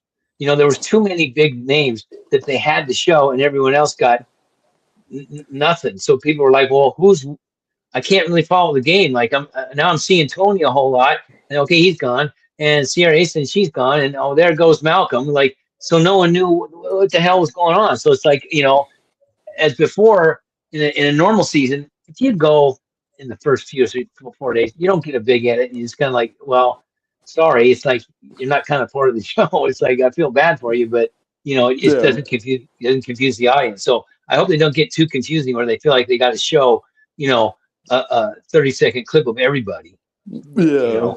Daryl said Australian Survivor has 24 people. I understand that, but I think Australian Survivor is 49 days, right? Yeah. It lasts way longer. It's a lot. Yeah, they could. I mean, they could. They'd serve. Survivor Australia was 42 days, right? Yeah. Well, that's the longest it's ever gone. We haven't seen. Yeah, I know. A lot of people forget that. Like. Yeah. Bring back longer seasons. I would really. Yeah. Well, it makes it more It makes it more feel like, for one, like Survivor, because you really start to see people like, honestly, like I played 30 days my first season, and I felt like at day 20 we were just getting started. I mean, honestly, like the merge was at day 20, and I was like, with these, I'm like, I would only have to play 6 more days. Oh God, that'd be a breeze. And then the second time, from playing 30 to 39, God, the 9 extra seemed like 2 months. It just was forever. So it's a lot. Like those extra days are just, you cannot simulate, strategy 24 hours a day. Your brain never shutting off. 2 hours a night sleep and starving for an extra from 26 days to 39, it's just no comparison. I don't care if they still have coconuts and whatever. And plus, in the 26 days, they have way more clothes than old school. Way more. I mean, they've got Sophie's got a full on hoodie and a jacket and giant clothes. Like, I mean, God, I wish I had that. They could freaking freeze. I mean, we were cold out there. I mean, I had for season a Tommy Bahama short sleeve shirt, button up, and a pair of shorts. That's it, Jack. No, nothing else. No, I mean, these guys got hoodies and North Face and jackets. Might as well get some gloves out and body warmer, hand warmers. What are you kidding me? Like, I was like, everybody's got jackets on. Like, what's easy? Shit, I don't need a fire. I mean, if I got a full set of sweats and 3 jackets and sweaters, what the hell? I mean, I didn't see one scene where anybody had nothing. Everybody had either hoodies and sweaters.